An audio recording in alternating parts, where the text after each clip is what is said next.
Hello, everyone, and welcome to UCL. I see that the room has fallen respectfully silent, so I might as well proceed with the introduction and Jakob to proceed with the lecture. It is a great pleasure to introduce Jakob. Jakob Stougaard-Nielsen is a lecturer in Scandinavian literature at the School of European Languages, Culture and Society. And he is currently writing a book on the Nordic Noir, which, if you've ever seen The Killing or read a Mankell novel, I think you'll know what we're talking about here. He is locally and nationally famous for his contributions to the theme. He has featured on the BBC Time Shift documentary on Scandinavian crime fiction a few years ago. And he is also the founder of the Nordic Noir Scandinavian Crime Fiction Book Club here in London. So there's really none better to talk to you about Scandinavian crime fiction and the end of the welfare state. Thank you very much, Susanne. And thank you all for coming. Thanks for the invitation to talk in the UCL Lunch Hour lecture series today. About 2 years ago, the Department of Scandinavian Studies at UCL launched the public engagement project, Nordic Noir, a Scandinavian crime fiction book club. We were curious about the recent success of Nordic crime fiction in the UK, and we wanted to learn from readers, fans, translators, publishers, and authors what it was about the genre, the Nordic settings and characters that made these novels and TV series travel so far beyond the Nordic region. In 2011, Stieg-Larsson's Millennium Trilogy was still commuters' preferred reading on the tube, and Kenneth Branagh had become the personification of the global success of Nordic crime writing as the now English-speaking Wallander. And this was before the success of Sarah Lund's knitwear in The Killing and the Scandinavian design interiors of Bowen or Borgen. Now, with about 10 public events behind us and with a thriving community of readers and viewers who occasionally also meet in our social networks online, the book club is still going strong. We continue to share our reading experiences, talk to authors about their books, to translators about their translations. And over the past few years, we have had several events taking place in various atmospheric locations around Bloomsbury. We have discussed a range of very important issues. Why is the weather always so bad on the book covers of Swedish crime novels, even if the weather is pretty decent in the stories themselves? We have discussed how volcanic activity in Iceland influences the Icelanders and Icelandic crime novels, why Norwegians spend their Easter holidays in mountain cabins reading crime stories on milk cartons, why you need to know that sometimes left is right in Danish coalition politics, that Danish vowels are key to following Danish TV drama, and how one bridge between Denmark and Sweden can lead to cultural interactions and misunderstandings necessary for the plot of the Danish-Swedish TV series, The Bridge. The book club and its members are not afraid of viewing crime fiction and the Nordic cultures from, let's say, creative angles. And while questions about the motives of Nordic crime fiction have been plentiful, and the sleuths of our book club been persistent and resourceful, one question in particular has consistently evaded capture and prosecution. Did Nordic Noir kill the Nordic Model? How is it that these peace-loving, low-crime, egalitarian, almost annoyingly happy universal welfare states of Northern Europe show such ingenuity in fictional accounts of horrific criminal acts, serial murders, police corruption, misogyny, xenophobia, broken families, lonely alcoholics, and a general incapacity of the welfare states to deal with social inequality, deviant behavior, and to provide for the personal well-being of their citizens? In short, why is it that Nordic Noir so obviously bears a grudge against the Nordic welfare societies? In this lunch hour lecture, appropriately on the World Book Day, I will first thank all the readers and members of our book club who have engaged us and Nordic crime fiction with curiosity and enthusiasm, and helped us formulate research questions about the role of popular literature in society. And before I proceed to give a short overview of Nordic crime fiction, and finally some thoughts on Sarah Lund's Jumper and the welfare state, my personal experience with this book club in particular, as I'm sure thousands of people who participate in similar book clubs around the world will agree, is that if anyone ever doubted that literature has a key role to play in shaping and strengthening our communities and societies, one need only lend an ear to the conversations, the sharing of personal reading and life experiences across generations and backgrounds that take place throughout the world every day around books. While it would not be amiss to claim that true function of literature in society depends on its ability to be shared amongst readers, in other words, that literature is only partially for silent reading in our private chambers, my own research, which has grown out of the Nordic Noir book club, considers the ways in which crime fiction and literature more generally since the 1960s in the Nordic welfare states has changed, and how it has changed our conceptions of what it means to have a good and happy life. This inquiry has so far led to a conference here at UCL and a special issue of the journal Scandinavian, wherein colleagues from UCL and University of Southern Denmark took an early step in the new field of literary welfare studies. Our attempt was to formulate a poetics of the Scandinavian welfare state by considering the multiple ways in which post-World War II Scandinavian fiction is intertwined with the welfare state. We consider both how fiction has dealt thematically with the welfare state's new types of people, mentalities, social formations, languages, and conceptions of well-being, and how fiction itself may have changed by the challenge of the welfare state.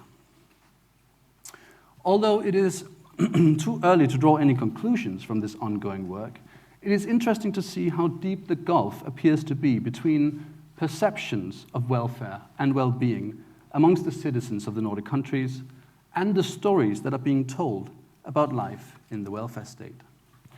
Anyone who has seen the Danish TV drama The Killing will agree that very few, if any, of the characters whose lives we follow both at work and at home are particularly happy, content, full of meaningful social relationships, trusting the legal, political, or financial systems of the Danish welfare state. And then look at this. The Danes are the happiest people in Europe and have been insanely happy, at least since such measurements started in the early 1970s.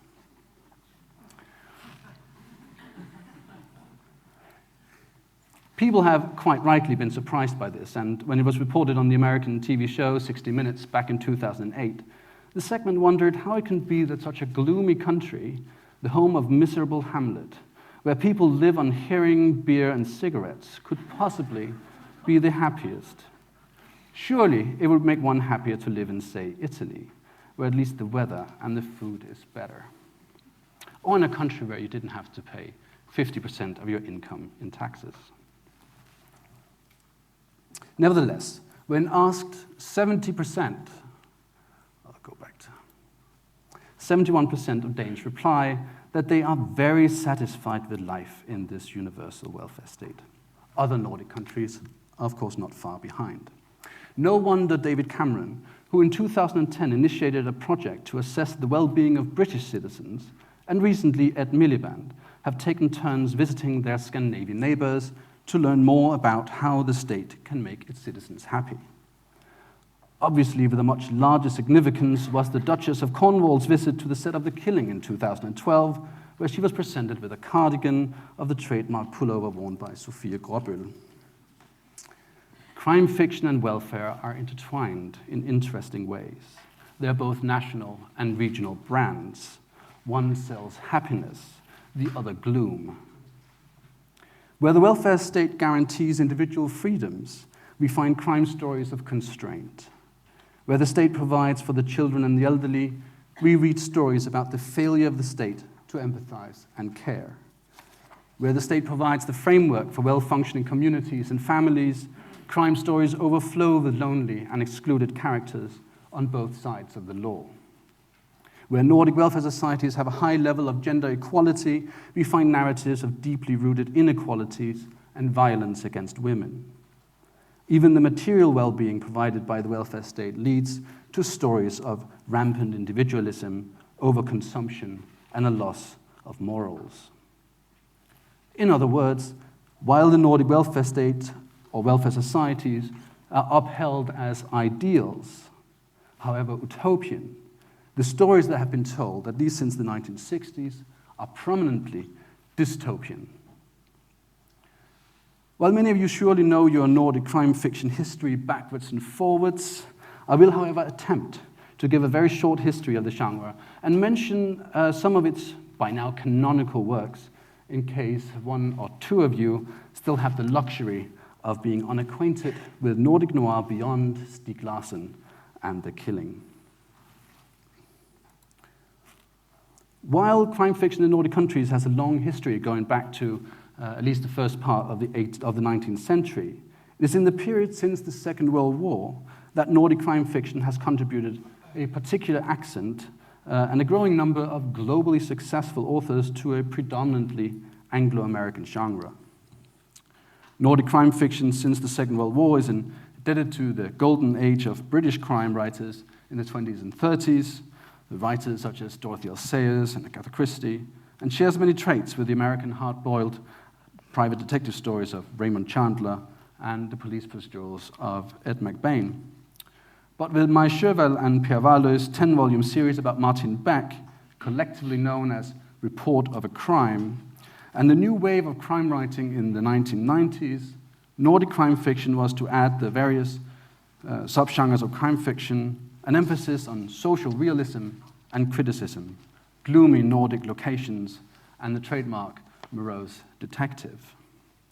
In the 1960s, Sjöwall and Wahlöö had translated several of Ed McBain's 87th Precinct novels and found in his pioneering police procedurals the inspiration for a formula wherein the private lives and personal struggles of police officers are mirrored in the larger socio-political landscape of Sweden's people's home, the particular Swedish version of the Nordic welfare state. From their Marxist-Leninist perspective, the authors explicitly aimed to use their crime novels as a means to analyze the Swedish welfare state, to relate crime to the state's political and ideological doctrines, and to reveal its perceived fascist nature. The subtitle of the novels, Report of a Crime, was then both an indicator of the genre and a programmatic statement criticizing the criminal subservience of the welfare state to capitalism. From Rosanna in 1965 to The Terrorists in 1975, Sjöwall and Wahlöö's crime novels follow Beck and his homicide squad from the sex murder of an American tourist to the murder of a prime minister in a Swedish police state, anticipating the murder of the Swedish Prime Minister Olof Palme by a decade. In their investigations, Beck and his team are constantly faced with an impenetrable police bureaucracy and metonymy for a brutal society that gradually overshadows this idyllic Swedish welfare state. Less politically radical in his critique of Danish society, Anders Bodelsen similarly used the social realistic thriller to explore the new realities of the welfare state in Think of a Number from 1968. Bodelsen insisted that collective conflict should be understood through the private. And in his breakthrough novel, the personal conflict of a bank cashier who is tempted to hide the loot from a bank robbery is reflected in society's balancing act between materialism and social responsibility. In the late 1980s and 1990s, the Nordic international thriller gained attention with Jan Guillau's Coq Rouge series from 1986 to 2006, featuring the Swedish spy Carl Hamilton, a nobleman with socialist leanings, and with the work of Leif Davison, whose political thrillers focused on Russia and the New Europe in The Russian Singer from 1998 and The Serbian Dane from 1996. Like Boelsen and later Stieg Larsson, these writers were already well known and, in the case of Guillot, a controversial journalist who used the subgenre of the thriller to criticize and reflect on the changing national and global political climate in the final years and the aftermath of the Cold War. However, it was the police procedural in the style of Sjöwall and Wahlöö that would write the cusp of the new wave of Nordic crime writing in the 1990s.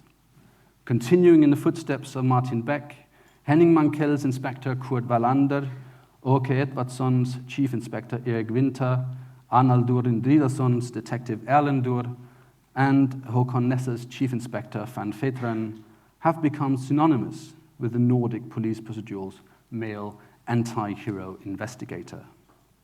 Mankell's Wallander series, from Faceless Killers in 91 to The Pyramid in 99, takes place in and around the provincial southern Swedish town of Ystad on the shore of the Baltic. Mankell intended the Wallander series as an investigation into the deterioration of the often celebrated Swedish social consciousness, infected by a growing sense of insecurity and xenophobia.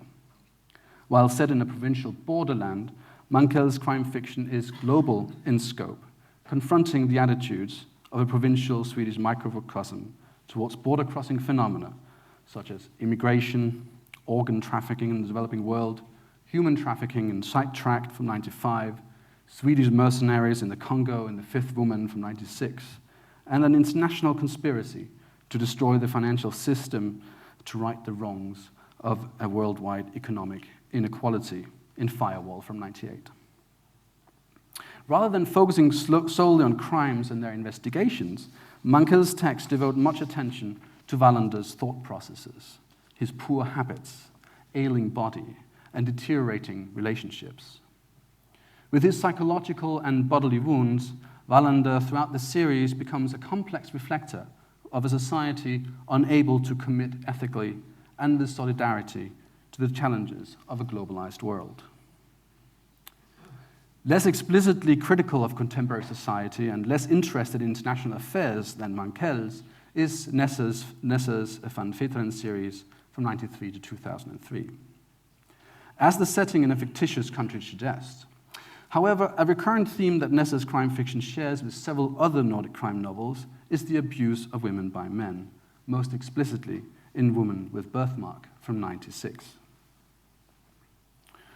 Although not exclusively writers of crime fiction and focusing to a large extent on the psychological and communal effects of crime, Kerstin Ekman in Blackwater from 1993 and Karin Fossum in the series on Konrad Sejer, including Don't Look Back from 1996, have similarly explored the geographical and cultural peripheries of late modern Scandinavia in internationally acclaimed crime novels. Ekman's Blackwater is a forceful account of environmental and communal starvation as a result of modernization and the rise of centralized welfare institutions. Dominating the debates about Nordic crime writing in the 1990s, and to a large extent the bestseller lists, was what first became known in Sweden as femi-crime. Crime novels with a female protagonist written by women, often from a feminist perspective. This new wave of women crime writers includes Lisa Marklund, Camilla Läckberg from Sweden, Grete-Lise Holm and Sara Bledel from Denmark, the Norwegian Anna Holt and Finnish Lena Letolainen. While indebted to the often masculine conventions of the genre and the Nordic social realist tradition, including the focus on gender and sexual politics, these writers reverse the traditional depiction of women in the genre as passive, asexual, and inferior. From an explicit feminist perspective, Lisa Marklund's series with the journalist Annika Bengtsson, beginning with The Bomber from 1998, recounts the struggles facing an ambitious female crime reporter, juggling family responsibilities in her everyday life in a male-dominated world, while solving crimes that also include domestic violence. Violence against women, the corruption of the welfare state, and moral bankruptcy of capital are also central themes in Jussi Adler-Olsen's Department Q series, and Stieg Larsson's posthumously published international blockbuster, the Millennium Trilogy, published in Sweden between 2005 and 2007. While the global success of Nordic crime fiction in the new millennium is indebted to the unprecedented sales and global reach of these three novels and their later film adaptations, the Millennium Trilogy also shares a more local and critical interest in revising the culturally suppressed influences of right-wing ideologies and the legacy of the Second World War on contemporary Swedish society, with novels such as Arne Dahls' Requiem, 2004, Gunnar Staalessen's At Night All Wolves Are Grey from 1983, and Jo Nesbø's third Harry Hole novel, The Redbreast, from 2000. In the 21st century, Nordic crime fiction is a literary genre and a publishing phenomenon which has maintained its local socio-critical potential in a global market for books and entertainment. The success of the genre is increasingly reinforced by film adaptations and series made for television, such as Mankell's Wallander series and The Killing.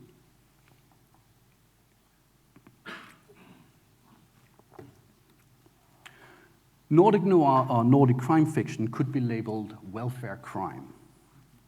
On the one hand, as a consumer article now available from any supermarket or on TV every hour of the day, the reading and viewing of crime fiction is an activity which reflects the leisure activities and the patterns of consumption fit for a large section of society belonging to the middle class. Was it not for the welfare state, such books and TV productions made for the Danish public service channel would not be consumed in the rate and manner they are.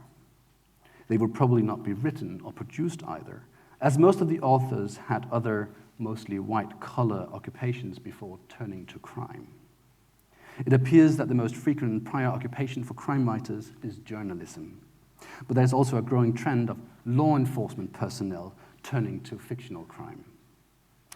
One of the positive effects of a well-functioning social safety net is that people are not so anxious about changing their job and careers, as the living standards of Scandinavians do not diminish considerably should they lose the security of their steady job while they wait for their crime novels to climb the bestseller lists.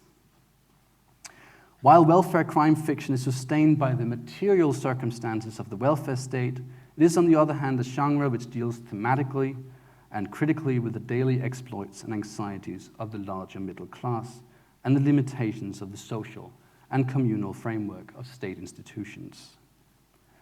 One of the clearest expressions of this anxiety about the death of the welfare state and the fear that it never really was anything but an utopia is found in Henning Mankell's first Wallander novel, Faceless Killers. Wallander realized that he was not alone in his feelings of uncertainty and confusion at the new society that was emerging. We live as if we were in mourning for a lost paradise, he thought, as if we longed for the car thieves and safecrackers of the old days. But those days have irretrievably vanished, and nor is it certain that they were as idyllic as we remember them. Today, this obsession in crime writing with the death of the welfare state is close to becoming a genre cliché that is used to frame all sorts of unbelievable storylines. In the press release and on the DVD box set for the Danish TV series Those Who Kill, which was also shown on ITV here in Britain last year, one reads the following account of crime beyond the well-functioning welfare state, presented as a post-apocalyptic dystopia. Now, I shall read you the full text as it is rather good, I think. Those Who Kill is a crime series about a violent criminal surrounded by fear and mystique, the serial killer. Up until now, we have been able to curtail their activities with early and effective interventions via the safety net of a comprehensive social welfare system in Scandinavia. But times have changed. Borders have opened up. Social welfare is in decline. And slowly but surely, the whole system has become imbued with a sense of resigned impotence and callous disregard for those it once sought to rescue. The rifts in the net have become so large that bigger fish are slipping through the mesh. And as a result, a new type of crime is starting to burgeon. Killings not grounded in traditional motives and patterns of behavior. This presentation of a welfare dystopia, which in the series itself looks much like contemporary Denmark, I'm afraid, draws upon a Danish consensus affirming the centrality of the welfare state in all aspects of life. It creates social safety net which to catch the fish that threaten to slip out of society. It is the welfare state that protects its citizens, cares for the sick, provides trust between people. But times have changed. The crisis of the welfare state that also Wallander noticed in the 1990s has led to a new type of criminal, the serial killer, most often associated with narratives from American popular culture, the dangerous other in Nordic welfarism. While it is not obvious from the series itself, the reason for the end to the Danish welfare state, its decline in the near future, is that the borders have opened up. It is tempting to think that the borders referred to here are the national borders surrounding the utopian and harmonious welfare state, now made porous by the various processes and products of globalization. The serial killers now popping up in every weekly episode, in a country that has possibly only witnessed one case that could be defined as such in recent history, are like the trolls, witches, and dark forests of folklore into which we use to project our anxieties and fears about strangers and the unknown beyond the safe confines of the idyllic welfare state. So what has this to do with Sarah Lund's jumper, I hear you asking? Now, while Lund in interesting ways embodies a host of the less endearing characteristics of the traditional morose male detective in Nordic Noir, unable to relate socially and responsible to her family and her sexual and professional partners, an increasing lack of well-being, her iconic knitwear signals a nostalgic longing for much simpler times and the golden age of the welfare state in the 1960s, 1970s, where this sort of jumper was a counterculture uniform. Lund wears it as an ironic piece of armor against the corruption of politics, the brutalization of society through war, and the subservience of justice and democracy to major business interests in the 21st century throughout the 3 seasons of the TV series. In the end, the accumulation of injustices, the opaque workings of the political system provoke her to take matters into her own hands. Rather than being the detective who in the end solves the crime, thereby returning justice to the state, she herself, abandoned by all hope, commits the eponymous killing, possibly disillusioned by her own lack of responsible engagement with her nearest. Her private story, her lack of close familial relations is, as in so many other welfare crime stories, terrifyingly similar to the welfare state that has lost all its power to encourage trust and provide security and well-being for its citizens. As in any good crime story, now that I have rounded up the many suspects, I should reveal whether Nordic Noir really killed the Nordic welfare state, or indeed if a body has ever been found. Keeping in mind that my evidence is limited to that provided by the Nordic crime writers themselves, which I realize are very dubious witnesses and may seriously compromise my case, I will have to say no. The killer is still at large, as is the body of the welfare state. Stay tuned for a 2nd season. Thank you.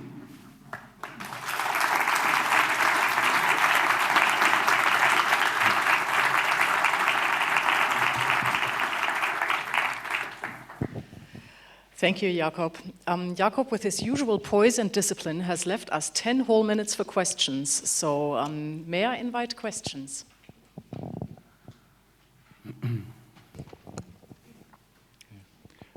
Thank you very much for that illuminating lecture. I just wanted to ask, I'm still not sure entirely what you mean by welfare crime. Do you have a definition for it to help me? I am looking for a definition. This is an early attempt to... welfare crime is often used in reviews in Scandinavia as sort of derogatory, because it is not as exotic as Italian crime novels, where they have really exotic crimes. So welfare crime is sort of run-of-the-mill, everyday crime fiction. My definition is a bit complex, because it both refers to the fact that a lot of these crime novels that should be about, you know, really exciting murders and how they were how to prosecute the criminals. They are really about everyday life. right? So it's an attempt to emphasize the social realism aspects, that this is about how do you get your children looked after if you have to go out and find a murderer? How do you take care of your elderly when you don't have time for them? This is something that the welfare state has to take care of. And how do you relate to those family issues when the welfare state has taken away all those things that are close and near to us? So that's one of the sort of thematic welfare conflicts that we find across these novels. On the other hand, I also think that, as I also said in my lecture, that the mass of crime novels that we see are really an expression of a well-functioning welfare state, in that people are allowed and given time to write novels.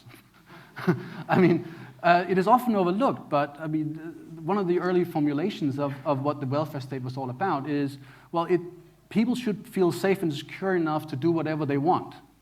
And that could be, cultural activities. And this was formulated in the 1950s by philosophers and politicians together at big meetings at modern art galleries in Copenhagen. But you shouldn't feel secure as a person, as an individual, right? You should have safety of the state, but existentially you should still feel insecure. And what you were about to do was that you were about to go out there, realize yourself, and find out your own existence. I mean, this is something that's often overlooked in today's political discussions about what the welfare state is supposed to do for us. It's mostly about material things. But I think that's one thing that has been taken up by these crime novels, is actually to try and find out, well, who are we now who live in this welfare state? And we have been given this opportunity to go out and spend our time doing something else than work. Thank you for the question. All the way in the back.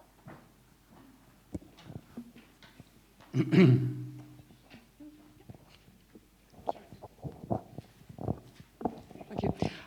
Given the explosion in Nordic literature across the world, don't you think that it's potentially becoming a little bit more superficial, and that, dare I say it, the authors are just, swimming with the tide and making money?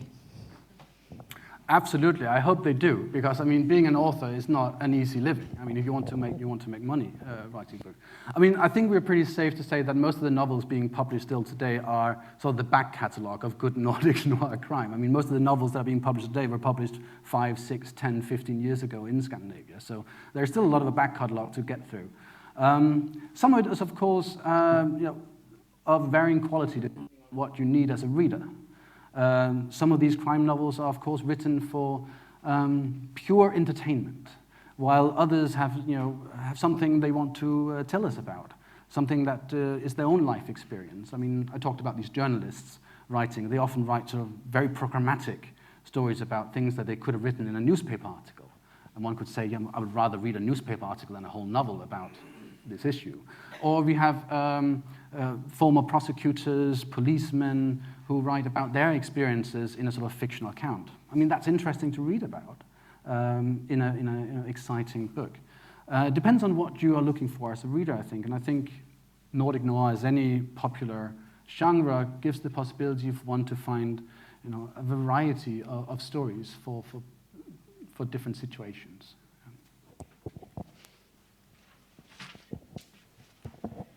Thank you for the very interesting lecture.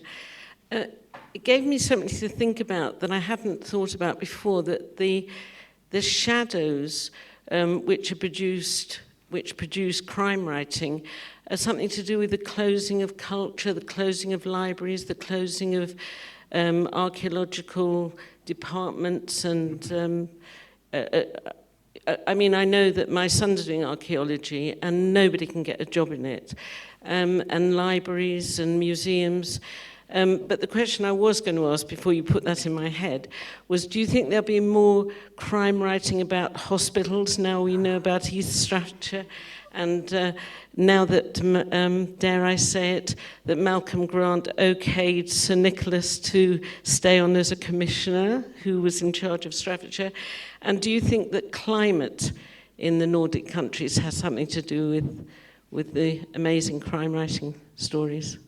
Sorry, it was a bit muddled. I was going to ask about climate, but what you said with it, and then I thought I'd get the courage to mention what Malcolm Grant said in the Times 2 days ago.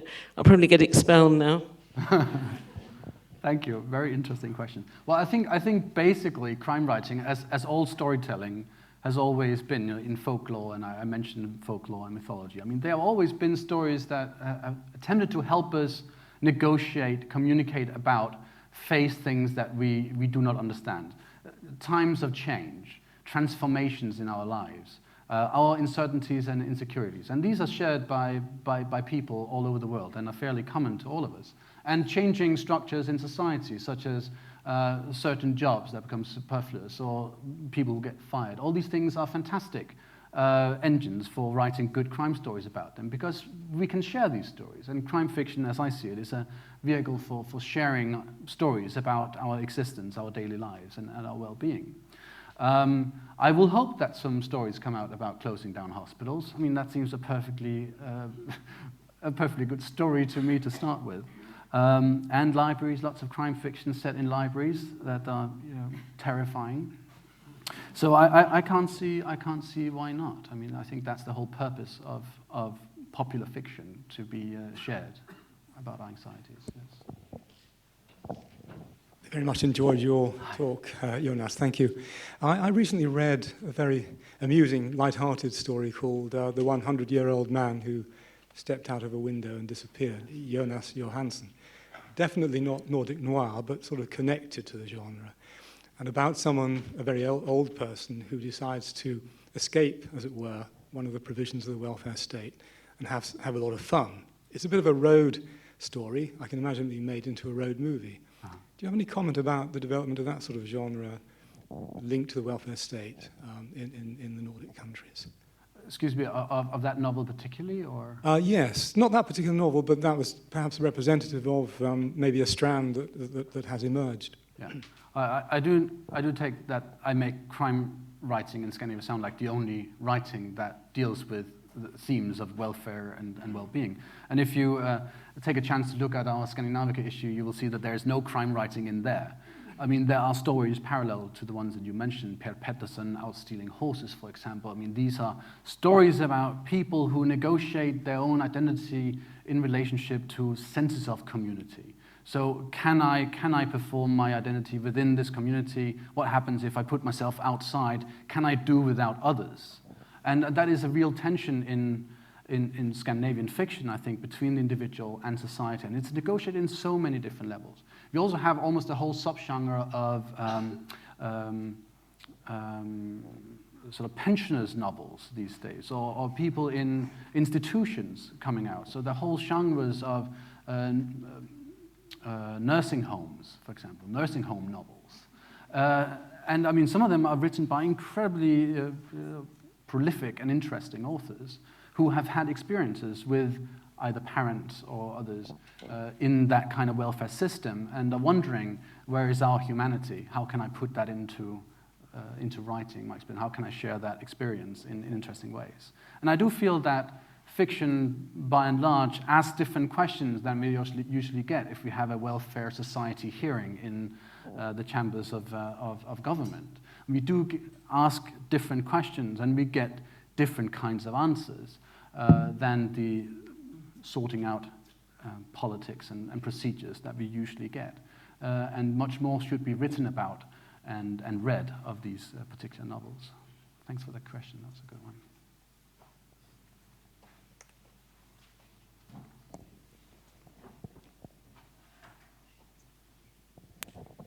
Thank you very much. I was wondering how much this Nordic Noir is part of a branding from the Scandinavian Nordic region. I mean, would it be possible to think that the crime fiction in Denmark, for example, would have more to do with the Frauenkrimi in Germany and in France, le polar féminin, than it actually has with a Finnish crime novel from, northern Finland? That's a good question. Obviously, Scandinavia is not the only one who questions the current crisis of welfare societies. I think it's, by and large, chance that Scandinavian crime writing has had this kind of success, and mostly due to Stougaard-Nielsen's success. Okay, so that's how the publishing world works.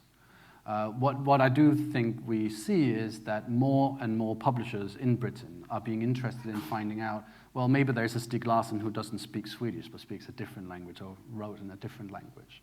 And I mean, French crime novels, Italian crime novels, there are all sorts of European crime novels that are also welfare crime novels from different traditions.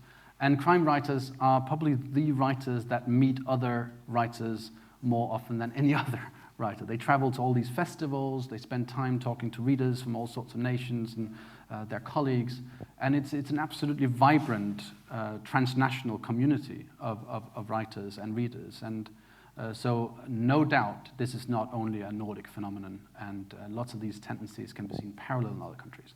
There are, of course, some particularities to the Scandinavian context, which is how this literature, how literature has been formed and acted with a particular historical development of welfare societies in a particular time. So all the historical context, the political context, are always different from country to country, which makes for even more interesting discussions across nations. Since we have, sorry about that, but since we have a large class descending upon this lecture theatre in exactly 4 minutes, I need to draw these proceedings to a close. Can I thank you all for coming and for your questions, and thanks to our speaker for a riveting talk. Thank you.